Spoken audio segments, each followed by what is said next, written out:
The reintegration of the South African order. On Afrikaners strategy, how greater demographic concentration is key. Ernst van Zyl. Im 1776. April 4, 2023. Narrated by Skeptical Waves. No one is going to give you political order. You have to create it, but you can't do it alone. This hyper-individualistic idea that you can just be completely self-sufficient, live off the grid, and that you are untouchable, isn't a means of organizing a society.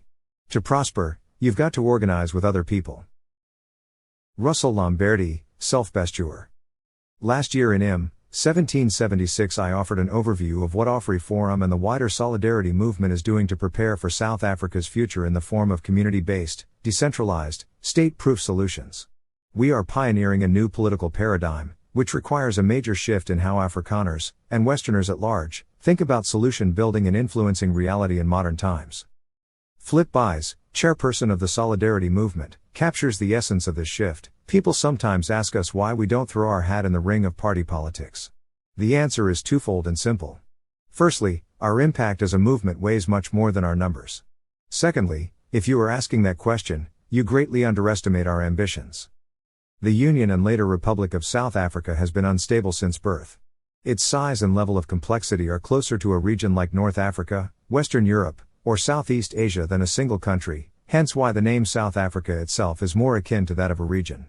The country covers a total surface area equivalent to Germany, the UK, Italy, Greece, Belgium, the Netherlands, Switzerland, Ireland, and Denmark combined. On top of that, this vast territory contains dozens of different cultures and 11 official languages. The fragility of the national state was built into its foundations and has defined the position of the communities contained within it. As Seneca noted, fate guides the willing, the reluctant it drags. How should you react when your communities are situated within the territory of a teetering state doomed to collapse? Emigration is a medium-term, individual-level solution, but it is not a long-term option for most collective identities. Afrikaner emigrants to Western countries tend to almost completely assimilate into their host nation's culture within just 1 or 2 generations. Therefore, the question Afrikaners currently face is, how do you build a future as a large community of people with a Western heritage when they are living as a minority in one of the world's first post-Western countries? Afrikaners' key demographic challenge is not about numbers. There are more Afrikaners today, between 2.5 and 3 million, than the population of many countries. The key challenge is dispersion across the surface area of Southern Africa.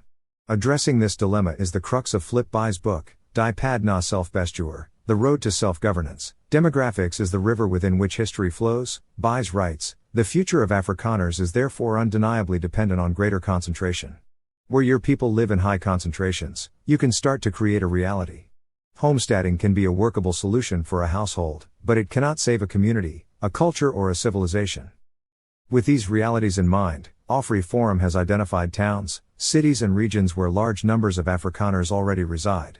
Through the organization and development of such anchor communities, we are creating safe harbors for Afrikaners where they can live securely, with the guarantee of basic services like water and electricity, a functional sewage system, and effective security structures, where their children can receive education in their mother tongue and learn about their history, where the elderly can retire in peace, where Afrikaner heritage, monuments, and statues are appreciated, preserved, and new ones erected. The second step involves establishing a network and growing cooperation between these anchor communities. This is particularly effective for anchor communities in close proximity, such as in Pretoria, where more than 500,000 Afrikaners currently reside. Afrikaner numbers here are increasing, not only because they are having more children, but also because, according to the Solidarity Research Institute, Pretoria is the place to which most Afrikaners have semigrated in recent years. Afriforum has already identified 14 viable anchor communities in Pretoria that, with increased cooperation, have the potential to eventually form a cultural canton. Rather than try in vain to calm the tempestuous seas, the goal is to establish stable points of order in which communities can survive and ultimately thrive. Success is not guaranteed and everything we build can be destroyed by man or nature, like the abandoned houses of Kolmanskap, which have been reclaimed and swallowed by the merciless dunes of the Namib Desert. Dropping anchor in a storm will not always save you, but without one, sinking into the abyss is almost certain.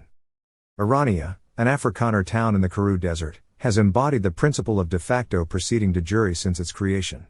In 2000, when the ANC government mandated that every piece of land must be administered by a municipality, the residents of Orania were able to obtain a court judgment that allowed them to take responsibility for their own services.